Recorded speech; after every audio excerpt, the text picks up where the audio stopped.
a secretária de Planejamento do Ministério do Planejamento, Liane Lemos, nossa parceira cotidiana aqui no processo de confecção do PPA, o Plano Plurianual. Também convido aqui o nosso companheiro Fernando Pigato, presidente do Conselho Nacional de Saúde, representando aqui toda a resistência dos que conseguiram manter erguida, não é, a política de participação social nos tempos de maior autoritarismo, de maior arbítrio.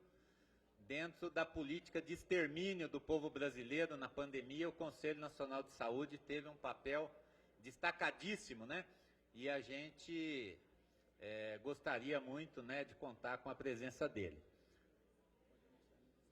Também convido para fazer parte da mesa a ministra Simone Tebet, ministra do Planejamento e Orçamento, coordenadora do nosso PPA, do Planejamento do governo do presidente Lula.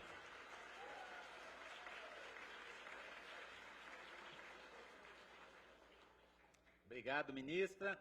E convido para também compor aqui a nossa mesa o futuro da participação, que é o presente do Conselho Nacional de Juventude, os companheiros e companheiras que também resistiram ao longo desse período lá no Ministério de Direitos Humanos. Convido a Wesley Monteiro para fazer parte da nossa mesa também.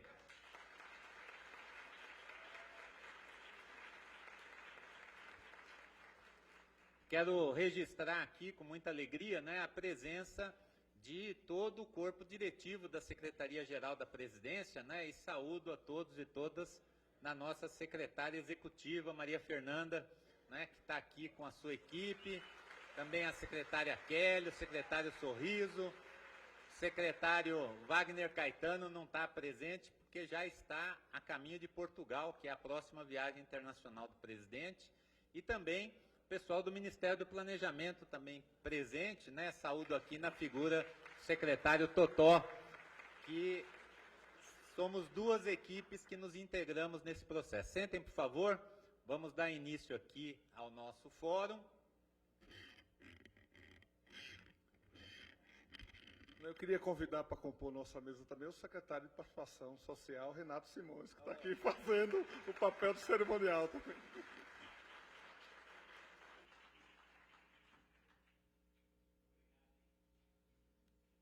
Alô? Então, pode parecer improvisação, mas nós dispensamos o cerimonial, tá? Para a gente estar um pouquinho mais livres hoje, para resgatar esse espírito que nos une. Nós que estamos no governo e que viemos da sociedade civil, reconhecemos o protagonismo dos movimentos sociais, das grandes redes de participação, estão aqui representadas na resistência democrática e na construção da vitória do programa da reconstrução e da transformação. Então, é uma obrigação nossa estar aqui fornecendo a vocês o que de melhor o governo nessa atual fase de reconstrução tem, para que nós pensemos juntos o futuro do Brasil, né? Amanhã o presidente Lula estará conosco, né? Todo o Ministério também foi convocado pelo presidente para esse encontro dele com a sociedade civil e com o Conselho Nacional de Participação Social. Então vai ser um evento muito forte.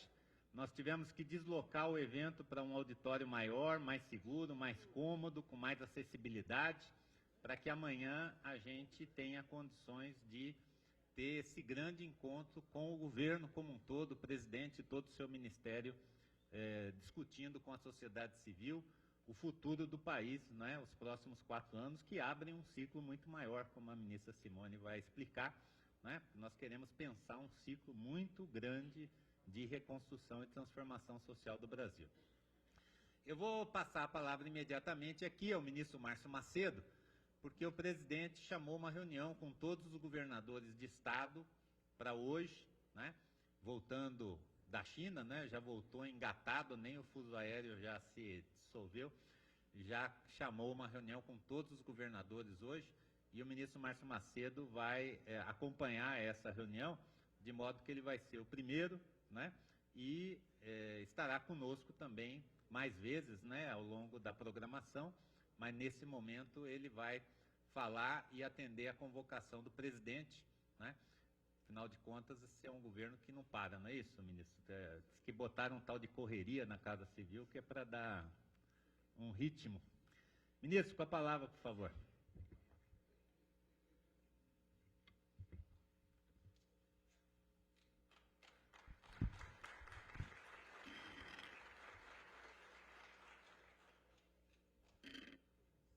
Bom dia a todas as companheiras, todos os companheiros que compõem o Fórum Interconselhos.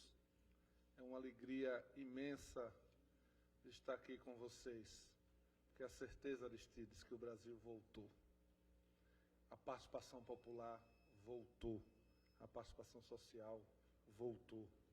Então eu quero cumprimentar com muita alegria e satisfação a minha colega de ministério, ministra de Estado do Planejamento e Orçamento do Estado brasileiro, que é uma companheira que eu ganhei nesse início de governo, desses 100 dias, e uma amiga que veio para ficar na vida. Quero lhe agradecer pelo seu empenho também nesse processo, Simone, pela sua dedicação, de toda a sua equipe. Você compreendeu perfeitamente as diretrizes do presidente Lula e a importância da construção a várias mãos desse planejamento. Então, obrigado pela sua presença. Aqui é construída pelos 2 ministérios e com vocês esse novo momento do nosso país. Então, quero te agradecer a sua presença. Quero cumprimentar Leonide Lemos, que é secretária nacional de Planejamento, em nome dela cumprimentar toda a equipe do Ministério do Planejamento. Estou vendo aqui que Totó também está aqui, meu companheiro de geração do movimento estudantil. Sou mais novo um pouquinho, que eu era precoce nesse, ele é um pouquinho mais velho, mas quero ver. Então, em nome de Leoni e de Totó, eu quero cumprimentar todos os funcionários técnicos políticos do Ministério do Planejamento. Quero abraçar meu companheiro Renato Simões, que me deu a honra de aceitar o convite de coordenar a Secretaria Nacional de Participação Social, que é fundamental para o sucesso da política de participação social do nosso país. Então, Renato é um companheiro militante de longas datas, meu companheiro de partido, fomos deputados federais juntos, e é uma figura que me honra muito estar presente. Vocês conhecem bem a dedicação e a fidelidade dele ao projeto de participação social liderado pelo presidente Lula.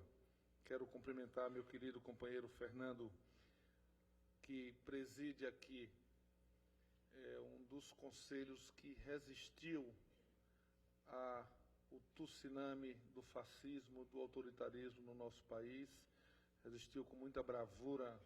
Fernando, eu quero aqui abraçar você e todos os companheiros do Conselho Nacional de Saúde do Brasil.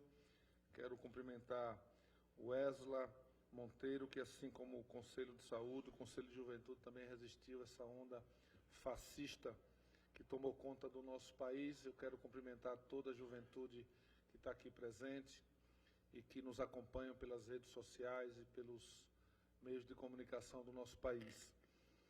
Eu queria muito brevemente dizer para vocês, como o Renato falou aqui, eu fui convocado agora pelo presidente, tinha uma audiência com ele às 9h, eu disse: presidente, eu queria lhe pedir permissão para não ir na sua, cometer esse erro e esse ato gravíssimo de não ir na audiência com Vossa Excelência, que eu tenho a abertura do Fórum Interconselhos. Como o senhor disse que o povo é o seu patrão, então eu tenho que ir lá. Eles não vai, depois volta para a reunião com os governadores.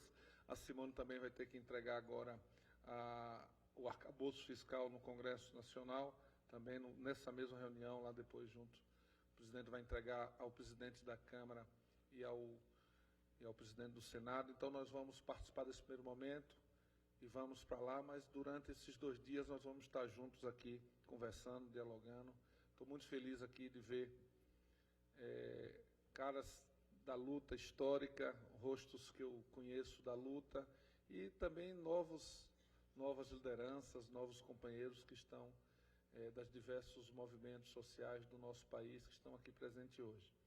Eu queria muito brevemente dizer a vocês que a vida ela é feita de encontros, desencontros e reencontros. Hoje é um encontro muito importante, depois de um desencontro que o nosso país teve com a democracia, depois de 4 anos de namoro com fascismo, com autoritarismo, do desmonte dos equipamentos democráticos do nosso país, de enfrentamento das instituições do povo, de perseguição aos movimentos organizados da nossa nação, de enfrentamento dos mandatos populares e, sobretudo, de cerceamento das liberdades individuais e coletivas. Então, depois desse desencontro, nesse encontro, há um reencontro do Brasil com a democracia. Eu estou muito feliz de poder estar com vocês construindo essa nova página da democracia brasileira sob a liderança do presidente Lula. Aqui nós estamos iniciando hoje, oficialmente, e vamos lançar nesse interconselho o planejamento participativo do Brasil. Isso é carregado de vários símbolos e de importância.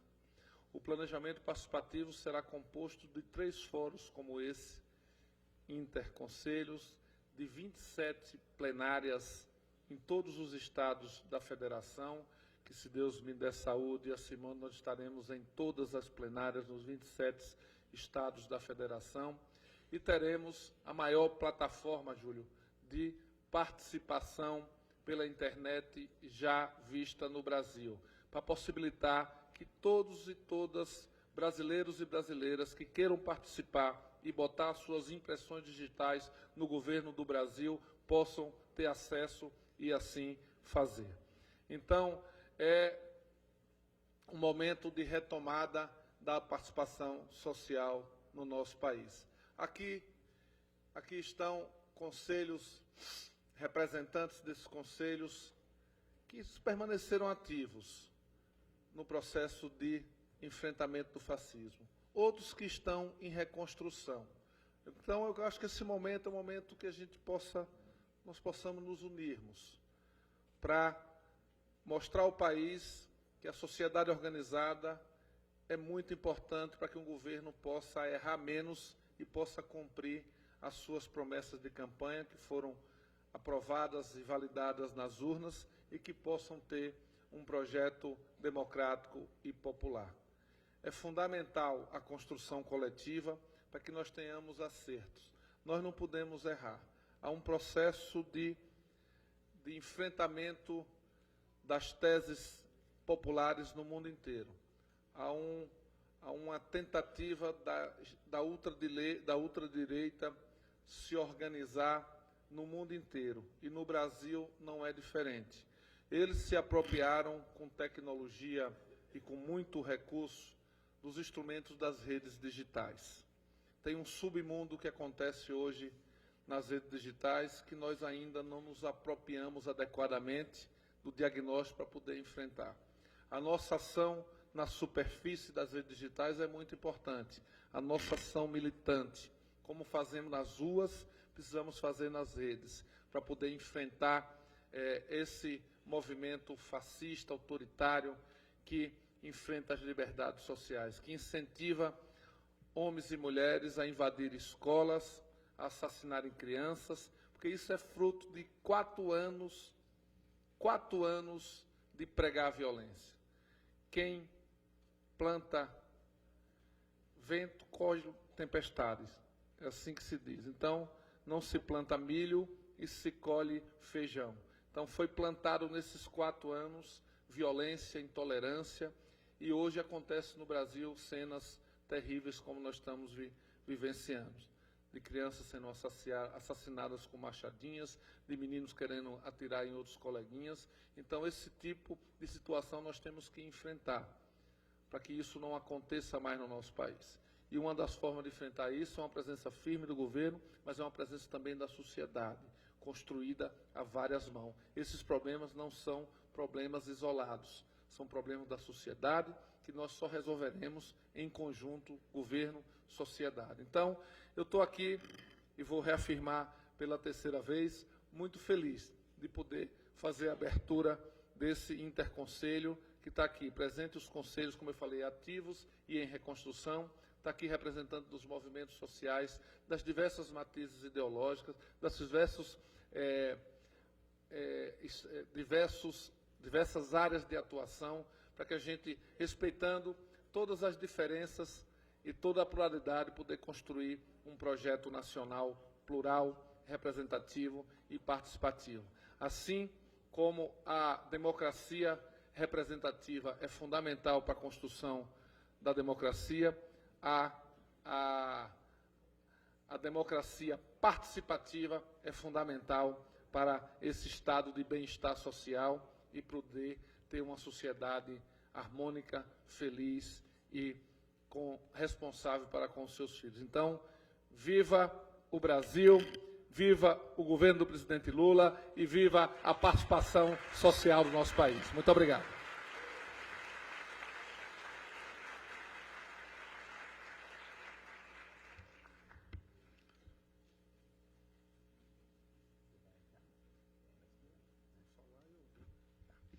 Então, nós vamos passar a palavra aqui para a ministra Simone Tebet. Vamos liberar depois os dois ministros para seguirem suas agendas, tá? E recompor a mesa aqui de abertura para a continuidade dos trabalhos. Bom dia. Bom dia a todos e a todas. Eu vou aproveitar aqui o fato do ministro Márcio já ter feito referência a todas as autoridades que compõem a mesa, então, durante a minha fala, eu vou rendendo as homenagens a todos para a gente ganhar um pouquinho de tempo e movimentar esse plenário, que ele está muito quieto, está muito silencioso. Quero ver quando nós formos nas plenárias lá nos estados, né, Márcio, se a gente vai conseguir agitar essa moçada aí. Prazer muito grande poder estar aqui. Eu quero começar dizendo que é uma honra para mim compor o governo do presidente Lula e ter tido a oportunidade, estar tendo a oportunidade de conviver com pessoas extraordinárias como o ministro Márcio Macedo, que hoje é ministro de Estado da Secretaria da Presidência da República. A recíproca é verdadeira, ganhei um companheiro, ganhei um amigo, ganhei, acima de tudo, um homem que, embora novo, bem mais novo que o Totó, como ele disse, tem experiência suficiente para ensinar até uma mulher bem mais velha que ele. Então, assim, dizer que é muito gratificante estar nesse momento histórico, nesta plenária com vocês. Hoje completam 100 dias da invasão dos prédios públicos que representam os três poderes que representam a democracia brasileira. Hoje completam 100 dias do atentado, da tentativa do golpe do dia 8 de janeiro. Não é uma data qualquer, ela não pode ser esquecida. Invadiu-se o Supremo, invadiu-se a Câmara dos Deputados, o Senado Federal e invadiram o Planalto do Palácio. Numa demonstração de desrespeito com o povo brasileiro, numa tentativa de golpe de permanência no poder. Então, estar aqui, nesse primeiro fórum interconselhos, portanto, com a sociedade civil, participando, para que a gente possa discutir que Brasil nós queremos para os 4 anos, e vai estar lá em letras garrafais, democracia sempre, ditadura jamais. Quando estar aqui, nesta plenária, em que sei que vão tratar com toda a generosidade e importância devida questões relevantes como inclusão social, como educação, como saúde de igualdade, segurança pública, habitação, moradia, enfim, estar nessa plenária com vocês me enche de orgulho e me anima. Anima saber que nós viramos uma página muito triste da nossa história. Estar aqui nesta frente ampla com o presidente Lula é para dizer que a classe política, as pessoas de bem, defendem a democracia no Brasil. Então, eu quero aqui dizer que eu não venho sozinha, viu, Renato? Da mesma forma que o Márcio te trouxe, eu trouxe a Leani, tão competente quanto você, tão engajada quanto você, que ama fazer política pública como você. Liani tem experiência, já participou de 2 PPAs, tanto no Rio Grande do Sul quanto no Distrito Federal. Estou aqui ao lado do Totó e da nossa equipe também. E dizer que eu vejo nessa mesa não só o Fernando, que tive o prazer de conhecer também, no segundo turno caminhamos juntos, ele que é conselheiro, é presidente do Conselho Nacional de Saúde, mas conhecer essa menina, que eu acho que é Wesley, é seu nome, que é do Conselho Nacional da Juventude. E aí eu vou aqui abrir aqui um parênteses para contar rapidamente algo que aconteceu semana passada. Eu cheguei, desci no Ministério, tinha um grupo de meninas, e elas, meninas, porque na minha idade elas tinham idade para ser minhas netas, muito novinhas, acho que não eram maiores de idade, 16, 17 anos. E elas estavam com uma cartilha, e elas falaram assim, ó, nós estamos aqui com uma cartilha do Brasil que nós queremos, da juventude quer para os próximos anos, alguma coisa nesse sentido. E a primeira pergunta que ela fez foi o seguinte, a juventude está no PPA, está no planejamento? Eu disse não, elas assustaram. Ela falou assim, como assim? Eu falei, ninguém ainda está. Sabe por quê? Porque nós passamos 4 anos com o antigo capataz, que não sabia para onde ir, porque ele não tinha uma carta náutica, ele não tinha nada para dizer qual era o rumo, para onde levar o Brasil, qual era o caminho, qual era o norte para seguir, para colocar o Brasil nos eixos e entregar o Brasil à população brasileira a um porto seguro. Nós passamos a maior crise sanitária da nossa história, nos últimos 50 anos, com um timoneiro que não sabia para onde ir, que negava a ciência, que negava a vacina, que negava os direitos básicos para as minorias, para as mulheres, para quem pensa diferente. Um governo que não planejou e, por não planejar, deixou um déficit para nós pagarmos a conta o ano passado, para esse ano, de 230 bilhões de reais. E, pasmem, eles deixou um déficit de 230 bilhões para pagar, tendo ficado 6 anos sem atualizar o valor do repasse, do valor da merenda escolar para as nossas crianças. 4 anos sem construir uma casa para quem, do projeto, hoje de novo, Minha Casa Minha Vida, para quem ganha até um salário mínimo e meio. Ele deixou um déficit de 230 bilhões para o presidente Lula, para o governo federal pagar, sem ter avançado ao contrário, tendo regredido em políticas públicas essenciais. Qual é o diagnóstico? Nós já conhecemos. Nós estamos aqui, vocês estão aqui, representando a sociedade civil organizada, para dizer, diante desse diagnóstico, diante de termos voltado para o mapa da fome, temos 33 milhões de brasileiros passando fome, 5 milhões de crianças dormindo todas as noites com barriguinha vazia, mais de 120 milhões de pessoas com alguma forma de insuficiência alimentar, não tem todas as refeições, pulam refeições ou não têm os nutrientes necessários para ter uma saúde digna.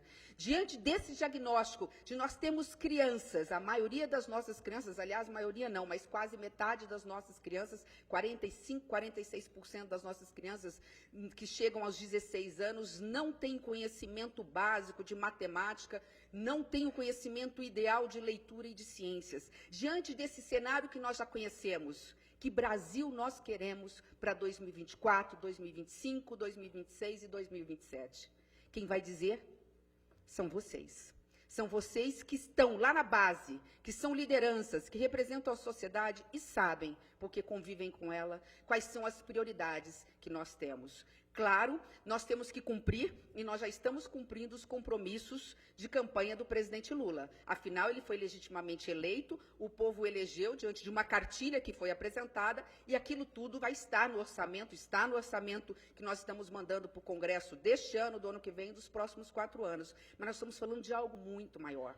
Nós estamos falando de vocês plantarem uma sementinha agora, que vai começar a germinar a partir do ano que vem, e não é só para os próximos 4 anos, porque resolver o problema da educação não se resolve em 4 anos. Resolver o problema da saúde, do jeito que nós estamos com filas atrasadas de cirurgias, exames, pelo SUS, nós não vamos conseguir resolver tudo nos próximos 4 anos. O que nós estamos dizendo aqui é da responsabilidade de cada um de vocês, de cada um de nós, de não só planejarmos, para que nós depois possamos executar, elaborar as políticas públicas e executá-las, mas nós estamos pensando mais longe.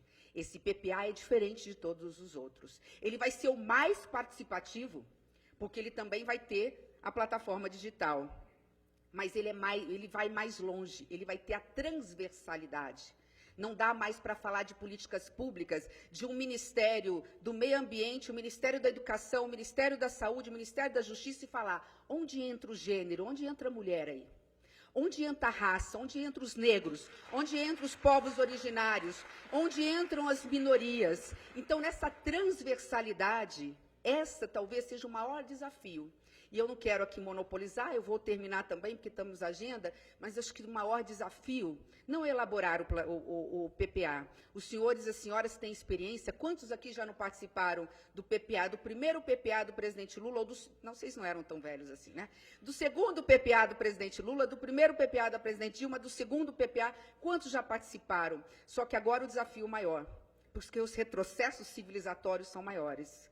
E o desafio é maior não só por isso. O desafio é maior que nós temos que aliar isso ao fato de que a sociedade brasileira ainda não dá importância, nós não temos cultura em planejamento. Nenhuma empresa tem sucesso se não planejar. Nós, donas de casa, ou os companheiros que também são donos de casa, né, quando fazemos as contas lá, primeiro a gente diz o seguinte, eu tenho que pagar a conta de água, de luz e colocar comida na mesa, depois eu vejo o resto. É assim que se planeja. Gastar o pouco que se tem, gastar bem. Planejar significa quais são as nossas prioridades, que Brasil nós queremos, quais são as prioridades do Brasil. E aí movimentar o orçamento de forma a não faltar dinheiro para aquilo que é essencial. Então, bom Fórum Interconselhos, esse é o primeiro de 3 que teremos. Estarei com o ministro Márcio, andando o Brasil, colhendo essas informações, enriquecendo o meu saber com o saber e a experiência de cada um de vocês. Quero aprender muito com este trabalho para que nós possamos fechar os 4 anos do presidente Lula dizendo o seguinte, este é um Brasil afetivo, esse é um Brasil generoso, esse é um Brasil inclusivo, esse é um Brasil que não deixa ninguém para trás. Esse é o nosso objetivo. Um bom trabalho para todos vocês.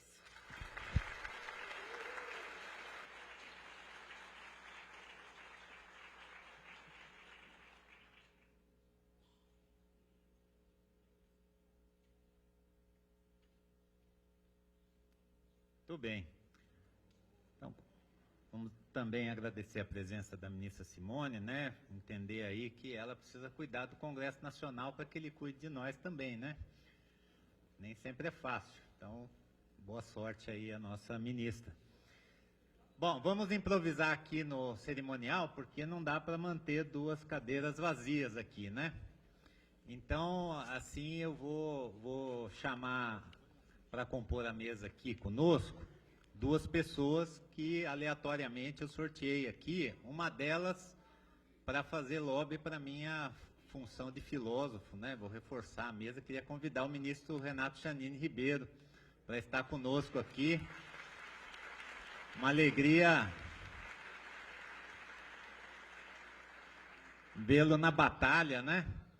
Ali na SBPC, participando do Sistema de Participação Social do Ministério de Ciência, Tecnologia e Inovação. E te agradeço muito. Faça favor aqui, senta aqui no nosso espaço nobre aqui. E também a Débora Rodrigues, da BONG, né?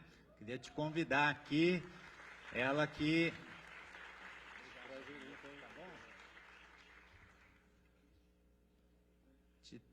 ter aqui a representatividade também do Nordeste brasileiro, né? Tão importante, da sociedade civil, da BONG, e também dos conselheiros e conselheiras que amanhã serão empossados pelo presidente da República como membros do Conselho de Participação Social, que é uma conquista muito grande, né?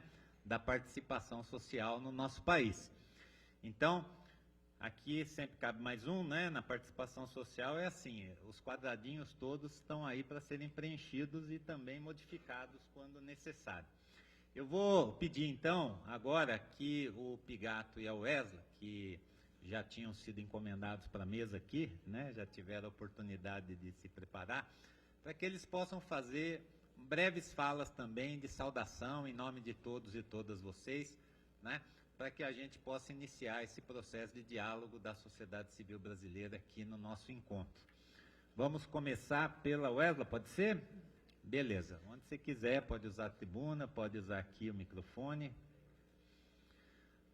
Vamos só dar uma reduzidinha de 1 minuto para os nossos 2 convidados também, se quiserem, poderem fazer sua palavrinha rápida, né? Sim, Não perfeito. precisa, se quiser. Aqui está todo mundo, nosso trabalho é fazer reunião e dar oportunidade das pessoas falarem. Podem exercer quando quiserem. Wesley, você, por favor. Obrigada. É muito prazer para todo mundo. Para quem não me conhece, eu sou a Wesley Monteiro, sou conselheira nacional da juventude na cadeira de educação, sou pedagoga de formação. E queria agradecer todo mundo que está aqui na mesa, Simone, que já saiu, Márcio também. Renato, obrigada pelo convite, o alinhamento um pouquinho antes. Fernando, um grande parceiro do Conselho Nacional da Juventude. Também queria agradecer Leani, que também está aqui, olá. E que também não está na mesa, mas representa o Conselho Nacional da Juventude, Ronoque Sorriso, que é o nosso secretário nacional de juventude. E Marcos Barão, presidente do Conselho Nacional da Juventude, do qual eu estou aqui representando. Mas não só ele, queria agradecer todo mundo que está aqui, todos os conselhos, com muito carinho, os conselheiros nacionais da juventude, que compartilharam comigo alguns anos aí, que foram anos complicados de serem vividos. E aí começo a minha fala trazendo como foi difícil esses últimos anos de desgoverno. Eu, como uma jovem, num conselho nacional, que eu nunca tinha participado, cheguei no conselho no meio de um governo em que, na verdade, não foi um governo, na nossa percepção foi um desgoverno, em que a gente se sentia sozinhos. A gente não tinha apoio, a gente não tinha direção do que a gente tinha que fazer. Mas, mesmo assim, uma coisa que eu aprendi no conselho foi resistência e resiliência.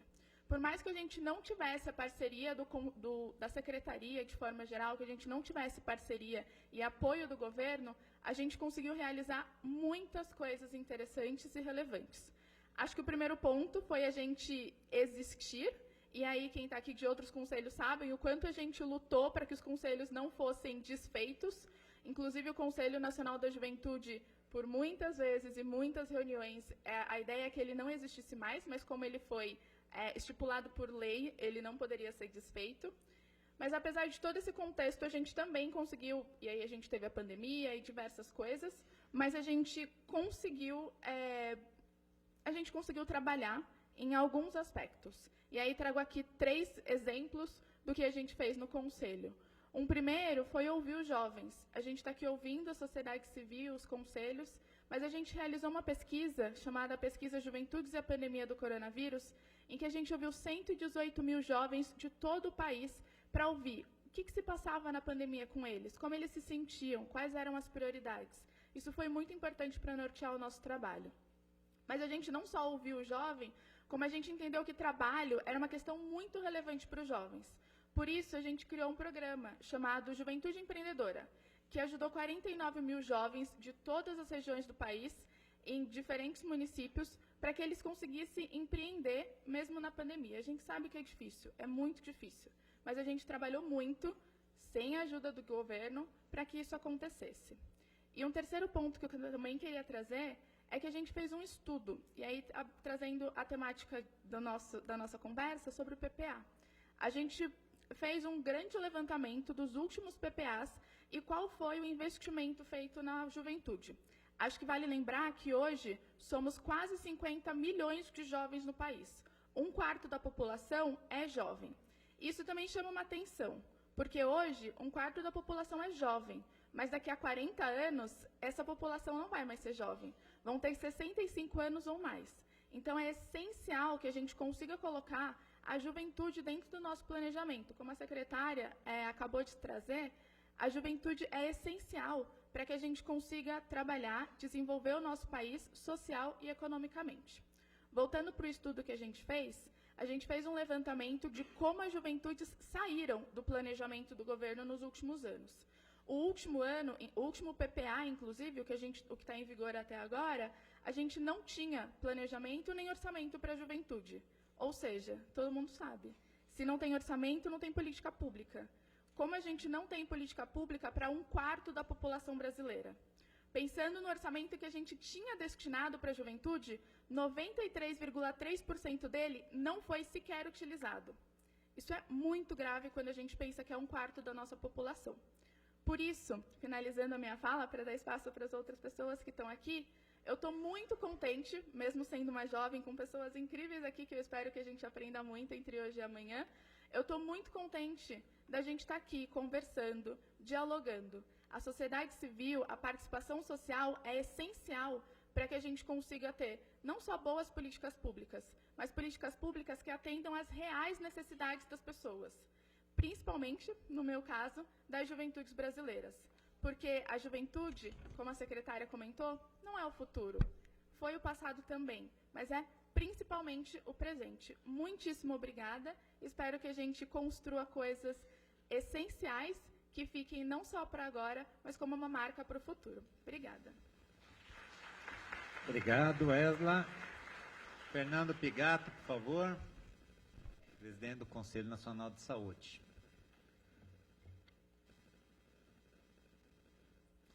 Bom dia. Uma alegria muito grande a gente poder estar aqui,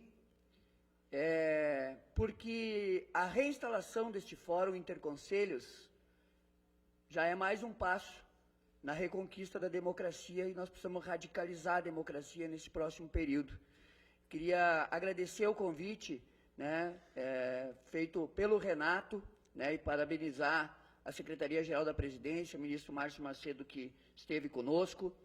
Agradecer também a presença da ministra Simone Tebet, que esteve conosco aqui, e, como ela disse, a gente se encontrou ano passado, né, num momento decisivo para a história do país, e foi numa atividade, né, que nós fizemos na Associação Brasileira de Enfermagem. A Valda está aqui, que é da mesa diretora junto comigo, a Fernanda, a Ana Lúcia também são da mesa diretora do Conselho, estão aqui com outras pessoas do Conselho Nacional de Saúde que estão representando o Conselho aqui neste fórum, né? E aquele momento era um momento decisivo na história do país. Então, acho que a gente precisa valorizar essa construção que foi feita para que a gente pudesse estar aqui hoje, porque eu tenho certeza absoluta que não estaríamos. A Leani, que também é secretária, né, do Ministério, a Esla, que representa o Conselho Nacional de Juventude, né, que já temos aí tido atividades, inclusive de conferências livres de juventude, preparatória à 17ª Conferência Nacional de Saúde, nos encontramos, né, numa atividade muito forte, né, que a juventude promoveu nesse último período, e queria cumprimentar também aqui a Débora Rodrigues da Silva, da BONG, e o ministro Renato Giannini, porque eu acho que também faz parte, né, dessa construção, quando a gente lembra, né, da ciência, da tecnologia, de tudo que foi afrontado nesse último período, de tudo que foi negado e toda a resistência que a gente teve que fazer para convencer as pessoas do básico, que vacina salva vidas. Algo que era uma conquista da sociedade brasileira, que nós éramos referência para o mundo, hoje, doenças que estavam erradicadas, voltando a nos ameaçar. Queria dizer que nós estamos aqui reinstalando um fórum que eu tive a honra de participar quando estava lá no Conselho das Cidades. Estou vendo aqui, já inclusive cumprimentamos ali na chegada, os companheiros e as companheiras que atuam, né, na pauta da reforma urbana, e dizer que aí está uma grande diferença de algo do porquê que hoje o Conselho Nacional de Saúde continua e por que acabou o Conselho Nacional das Cidades. Nós disputávamos no Fórum Interconselhos, nós dialogávamos com o governo naquela época que era preciso ter um Sistema Nacional de Desenvolvimento Urbano e nunca conseguimos convencer o centro de governo de que aquilo era necessário. Uma das primeiras coisas que aconteceu depois do golpe foi a extinção do Ministério das Cidades e do Conselho das Cidades. As políticas públicas que não aconteceram na área do saneamento, da habitação, do transporte, do trânsito, do planejamento urbano, no último período não foi por acaso. Foi fruto de um projeto político que depois daquilo veio a Emenda Constitucional 95, que retirou só da saúde mais de 60 bilhões. Um projeto de morte que já estava em curso. A fome, a miséria, o desemprego, o ataque, a criminalização dos movimentos. Quem foi morto durante a pandemia da Covid-19, das mais de 700 mil vidas que foram tiradas de nós, estavam no projeto daqueles descartáveis. As pessoas das periferias, negros e negras desse país, Portanto, a pandemia veio para fazer com que aquele projeto de morte fosse intensificado. Então, nada foi por acaso. Portanto, esse processo de reinstalação do Fórum Interconselhos é algo revolucionário que nós estamos fazendo aqui. Mas nós precisamos aproveitar, para além de discutir o PPA participativo, do orçamento participativo que está num dos compromissos, Bira, do presidente Lula, é nós fazer com que se afirmem não só as políticas que nós conquistamos no passado, mas que a gente crie novas políticas e que a gente faça com que aquelas políticas, por exemplo, da saúde da população negra, Altamira, seja implementada nesse país. Porque não basta nós termos as políticas, elas precisam ser efetivadas. E eu creio que o papel deste fórum também é esse. Quero dizer que nós resistimos sim, mas nós não resistimos só. Quando no dia 1º de janeiro de 2019, o ex-presidente extinguiu o Conselho, nós estávamos lá, lado a lado, com as pessoas que constroem essa pauta, não só a nível nacional, mas nos estados. No dia 1º de abril de 2019, quando foi feito um decreto que extinguiu mais de 500 órgãos colegiados, nós estávamos em reunião do Pleno do Conselho Nacional de Saúde. Nós reunimos a mesa diretora naquela noite e no outro dia nós estávamos nos posicionando, mas além de nos posicionar, nós conseguimos articular com outros conselhos, extintos ou não, para termos no Conselho Nacional de Direitos Humanos, que eu acho que é um outro conselho que a gente precisa aqui reconhecer a força que teve, e lá nós instalamos uma comissão especial de participação social para fazer a resistência coletiva. Nós sofremos também, nos cortaram o orçamento, desconsideraram aquilo que nós deliberávamos. Durante a pandemia, a cada 3 dias nós emitimos um posicionamento. O que aconteceu com esse posicionamento? O governo federal desconsiderou, mas nós dialogamos com a sociedade. Para nós não era recomendação, resolução, moção, nota técnica para o governo cumprir, porque a gente sabia que ele não ia cumprir. Era para dialogar com os estados, com os municípios, com os movimentos, com a sociedade, furar a bolha e fazer com que o SUS fosse defendido. Algo que antes, 90% do tempo que a grande mídia usava era para falar dos 10% dos problemas do SUS, teve que reconhecer que o SUS estava salvando vidas. Isso fez com que a gente tivesse força. E essa força, ela foi coletiva. Sabe por que ela foi coletiva? Não foi só de quem atua nos conselhos de saúde, ou nos movimentos que estão dentro do Conselho de Saúde. Não. Foi porque nós tínhamos um princípio. O princípio de que saúde é um direito humano. E que foi cravado na Constituição, a partir dos movimentos de reforma sanitária, dos movimentos populares no Brasil, que na 8ª Conferência Nacional de Saúde colocaram lá, saúde é democracia e democracia é saúde. E o Arouca dizia que saúde não é só ausência de doença, é vida plena. Saúde não é simplesmente ausência de doenças, é muito mais que isso. É bem-estar mental, social, político. As sociedades criam ciclos que ou são ciclos de miséria ou são ciclos de desenvolvimento. Saúde é o resultado do desenvolvimento econômico, social, justo. Isso é que sempre nos moveu, isso que fez com que a gente lançasse, em 5 de outubro de 2021, quando a Constituição completava 33 anos, a 17ª Conferência Nacional de Saúde. Um mês depois daquele 7 de setembro, porque de tantas tentativas de golpe que nós tivemos, a gente até perde a conta, mas aquele foi um dos movimentos que esse país viveu de tentativa de ruptura institucional. E nós, menos de um mês depois, lançamos a conferência afirmando garantir direitos, todos os direitos. Todos os direitos. Defender o SUS, a vida e a democracia. Mas nós apontávamos lá, amanhã vai ser outro dia. E é esse amanhã que para nós continua sendo cada vez mais buscado, que a gente constrói todos os dias. É o esperançar do povo brasileiro que fez com que a gente estivesse hoje aqui, celebrando, mas sabendo que nós precisamos cada vez mais radicalizar a democracia. Viva o povo brasileiro, vida longa ao Fórum Interconselhos. Viva! Muito bem. Todo mundo animado assim no grupo depois, hein? Nós precisamos disso aí para recriar os programas, né? As perspectivas de governo, foi tudo destruído, viu? E a gente conta com essa energia do movimento social, da sociedade civil, da participação social, para sairmos daqui com um belo início de PPA. E que a entrega em 31 de agosto seja muito forte, muito poderosa. Ministro Renato, por favor, com a palavra. Uma alegria tê-lo aqui conosco. Mais um Renato na mesa. Estamos hegemonizando já. Bom dia a todos.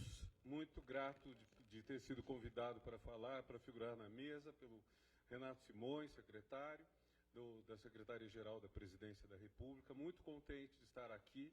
Eu sou Renato Janine Ribeiro, ex-ministro da Educação da presidente Dilma, naquela fase em que já se planejava a anulação do voto livre depositado nas urnas nas eleições limpas de 2014.